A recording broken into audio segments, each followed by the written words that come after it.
When it comes to trauma, you have to understand that when we're young, our brain is not fully logical until the age of 11 to 13. So when things happen, we just really struggle with making sense of it. Even when we're older, when trauma happens, there is no rational way to make sense of it.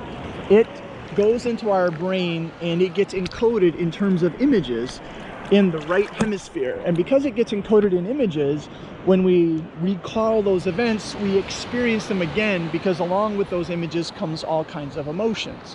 When those emotions are triggered, we experience the event again. When trauma is encoded in our brain in that way, we get stuck. So it's really hard to process, because anything that's unresolved, as we talked about at a different time, gets stuck kind of in our basement. And because it's stuck in our basement, when we're relaxed, when we're not really thinking about it, that's when it comes to mind. And because it comes to mind, we'll relive it in dreams or nightmares. So how do you process through trauma? Well, you have to remember that the HPA axis is encoding that event in terms of a memory with emotions attached to it. So every time it's recalled, you're going to experience it again. So you have to learn to detach the cognitive part of the memory from the emotional part of the memory. The best way to do that is to write about it or journal as part of an overall therapeutic approach. You can't just do one thing, right? But when you write, you don't want to just write about the negative event itself, or you don't want to just report on the trauma or write a trauma narrative, because then you get stuck in that trauma. You want to process through it. And the reason is because that information is stored in this part of the brain. The process of writing causes us to take the images and to move it over to the left hemisphere. And in front of the left hemisphere is an area known as Broca's area, and there's another area called Wernicke's area. These areas work together to put words to the trauma, words to the images. And because you put words to the images, then they start to make sense to you in a different way. Once the words are attached to those images, they can move up to the prefrontal cortex. And once they're in the prefrontal cortex, now you can process it. Your brain can start to break it down and put it in rational or irrational parts and make sense. So when people write or journal, they attach words to those memories, and it's very powerful. But you don't want to just write in random ways. So I tell people to write in terms of a letter. So you're going to write, "Dear so-and-so." You might write God, you might write a grandparent, somebody that's very special and safe. So you write to them, "Dear so-and-so, you know, how's your day? You know, I slept okay," whatever's going on. And then you talk a little bit about what you're processing or what's going on. Then as you process it, right, you kind of find a way to segue out of it and say, "Okay, I'll talk to you later, love so-and-so." But by entering in and out of a letter, you don't get stuck in the midst of the trauma. It's really important to keep it moving instead of just being stuck and reliving it over and over again. So remember, if you're a person that's experienced trauma, you can process through it, but you have to be aware of how those images are stored. And one of the best things you can do is start to write about it.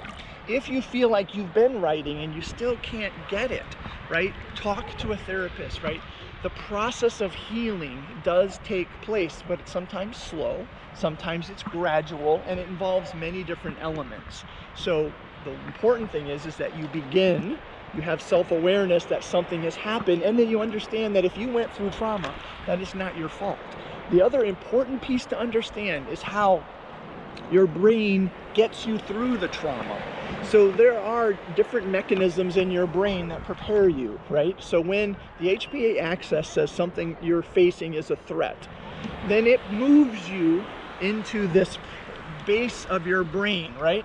The base of your brain is the survival mechanism, and that survival mechanism gets activated, and whatever it takes to survive the event is what you're going to do.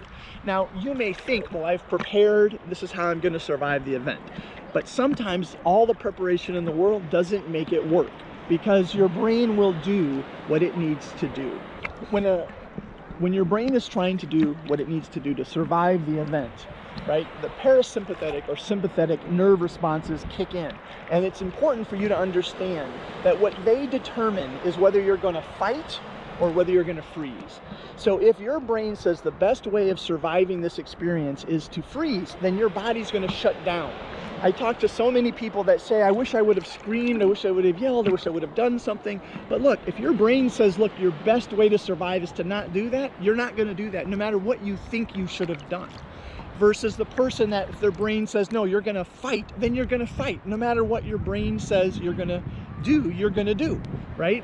So you're going to react the way your brain is equipped to tell you to react based on what you need to do to survive. So quit beating yourself up if you're battling guilt. So as you're journaling, you can even journal about that. So the key is, number one, be aware that something has happened in your life. 2, start to write about it. 3, perhaps seek help. And 4, remember, it's not your fault. If you have any other questions, please reach out to us. There's always hope. There's always a way through it. And if you think this video could help someone, please share it, like it if you think it's relevant. And if you haven't subscribed yet, feel free to do so. Doc out.